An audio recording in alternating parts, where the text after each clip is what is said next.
The survivors grew restless, shouting over one another. One demanded that Inho redistribute the food, another insisted that everyone should get their fair share, while someone else accused Dokja of hoarding it. Meanwhile, Inho Cheon watched with a malicious smile, thinking to himself that it was time for Dokja to choose. He found manipulating people laughably easy. Surely, Dokja now realized that survival here meant following Inho's lead. Feigning calm, Inho stepped forward and addressed the crowd, telling them to calm down, that there must have been a misunderstanding. He announced that Dokja had agreed to join their group and that food would be collected and distributed as usual. Silently, he smirked, assuming Dokja would be forced to play along. Inho began speaking again, stating that Dokja had promised to work with them, only for Dokja to cut him off sharply. Everyone turned to look at Dokja in silence. Then, Dokja declared that he would share the food, but not for free. A wave of shock rippled through the crowd. One of the survivors asked if he meant to sell the food. System messages appeared. The eyes of a few constellations sparkle with excitement. The constellation, secretive plotter, scoffs. Dokja glanced at Inho and clarified that he wasn't running a charity, and he certainly didn't trust people like them. Inho flinched, caught off guard and furious. Another survivor asked how much the food would cost, if money would suffice. Dokja replied that he would only accept coins. Sangha asked nervously if this was really a good idea, adding that 50 coins per item seemed too high. But Dokja turned to her, Hyunsong, and the child, telling them he would charge them only 10 coins per item. More system messages appeared. A few constellations are relieved that you are not an idiot. A few constellations have gifted you 100 coins. Huiwan stepped forward and agreed that it was fair. She said she didn't need free food and would start paying immediately. As she shook Dokja's hand, she introduced herself as Huiwan Zhong and thanked him for saving her earlier. Dokja replied that it was nothing. Huiwan then turned to Sangha and Hyunsong and scolded them gently, urging them not to sulk. She reminded them that Dokja had risked his life to retrieve the food, and that relying on him without contributing was no different than leeching off him. Both Sangha and Hyunsong looked ashamed. Sangha admitted she hadn't been thinking clearly and didn't want any handouts either. Hyunsong agreed and said he would pay right away. Sangha and Dokja touched index fingers together. A soft light glowed between them. Dokja explained the process. She had to think of the amount of coins and initiate the transfer. A system window appeared. Gileong Li has paid you 20 coins. Dokja blinked in surprise and asked why the child gave him 10 more. Li replied, "That's for the chocolate from this morning." Huiwan looked at the people around them and muttered that Li had more decency than the adults. A few constellations show an interest in the incarnation Gileong Li. Huiwan then exposed the major group's corruption. She explained that they monopolized the food and treated the rest like livestock, feeding them just enough to survive before sending them off to scavenge like cattle. That had been her fate earlier that day. No one seemed bothered by the system the major group had established. She said that Dokja's declaration had meaning. Hyunsong suggested that perhaps Dokja should sell the food to everyone for just 10 coins, like he had with them, since few people would buy at the higher rate. Dokja only replied that they would wait and see. That night, Sangha, Huiwan, and Li fell asleep. Hyunsong offered to keep watch and told Dokja to get some rest. Dokja declined, saying he still had things to do. As Hyunsong asked what those things were, a voice interrupted. By the next morning, Huiwan was furious. She held up an empty bag and exclaimed that all the food had been sold out. She muttered bitterly about the two-faced nature of those around them. Dokja noted internally that she wasn't as frail as she seemed. Out loud, he explained that it wasn't just the minor group that had bought the food overnight. Just then, Inho stepped out of his tent and called for everyone's attention.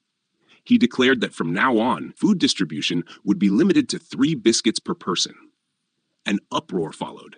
Someone shouted, "What? 3 biscuits? How are we supposed to survive on that?" Another protested that the search party got much more food, asking if Inho thought they wouldn't notice. Inho confirmed this and added that anyone was welcome to join the search party. A voice in the crowd responded that people who joined the search party rarely came back alive, and only members of the Cheoldu gang ever returned. They accused him of sending others to their deaths. Inho shrugged and challenged them to go scavenge themselves. When someone tried to argue, their words failed them. Then, with mock reluctance, Inho said there was still another way to get more food. He smiled wickedly and said Dokja had taught him a valuable lesson the day before. Dokja, remembering the previous night, recalled Inho threatening him. "You've dug your own grave," Inho had said. "You'll regret it." Now, arms spread wide, Inho declared that Dokja was right. Nothing in this world was free. If people wanted food, they would need to prove their worth. He said the group would now exchange food for anything useful. Inho Cheon has activated the skill, Insight 2. Dokja frowned. So that's what's happening. That explains why everyone's acting irrationally. He has the Insight skill. Huiwan challenged Dokja, saying the major group was monopolizing food again. Wasn't he trying to empower people through transactions? Dokja answered that he was, and that he wanted people to stand up for themselves. He thought to himself that Huiwan had sharp insight. She snapped back that selling food to the major group had changed nothing. But Dokja smiled faintly and replied that it had. He now had more coins. What? Huiwan asked. 1,450 coins, Dokja thought. She stared at him. Just what are you planning, Dokja? Turning to Sangha, she asked if they could really trust him. Sangha smiled and replied that she did. Then Huiwan asked whether Dokja had saved any food for himself. Dokja calmly told her that he had sold all of it. What? Huiwan exclaimed, turning again to Sangha in disbelief. Just then, Lee poked Dokja's cheek with a chocolate stick and nodded when Dokja asked if it was for him. Dokja smiled gently and patted Lee's head, telling him to keep it. Then, turning serious, Dokja told the others to eat all the food they had bought before the end of the day. He strongly recommended it.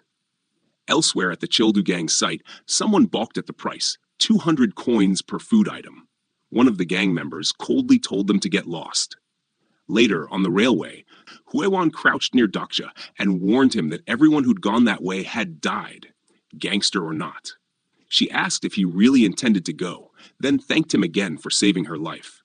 Dokja said she'd already thanked him, but she insisted on saying it again. Then she pointed out a limping man in the distance, revealing that he had attempted to assault her. Dokja recognized him as the man he'd beaten up the day before. With fury in her eyes, Huiwan said the man was hers to deal with. Dokja reflected that she could have died if not for him, and that she was likely to attract the interest of constellations. He wondered if she had a character profile. A system window appeared, character profile. Name, Huiwan Zhang. Age, 27. Supporting constellation, none. 3 constellations are currently interested. Personal attribute, crouching figure, common. Personal skills, demon slaying love 1, kendo 1. Stigma, none. Overall stats, stamina level 4, strength level 4, agility level 7, mana level 4. General evaluation. As a crouching figure, she has limitless potential. Information about her attribute cannot be viewed as it has not yet awakened. Suddenly, Huiwan shouted in alarm. Someone had taken the women and elderly away. She began walking toward the Cheoldu gang. Dokja shouted after her, warning that joining the search party meant death. But she argued that staying would mean starving. Dokja, still processing her attribute, thought to himself that crouching figure might sound ordinary, but it was a rare super-evolutionary trait in TTWSA. When Huiwan asked what they were supposed to do, just watch, Dokja told her that yes, for now, they had to. She was angry. What's that supposed to mean? Dokja thought again about how her attribute could evolve into something rare or legendary depending on her experience. He told her that stopping the search party wouldn't solve anything. The problem would keep repeating due to the food shortage. He began considering taking Huiwan as a companion. Her demon-slaying skill paired with her attribute meant she could be dangerous, possibly an indiscriminate killer. He asked her directly if food was the root problem. She agreed. Then Dokja said, "What if we got rid of the root of the problem?" She looked confused. "What are you talking about?" Dokja checked his phone, thinking he should be arriving any moment. Suddenly, golden electricity sparked in the air, followed by laughter. Someone in the crowd cried out, recognizing the figure, a dokebi.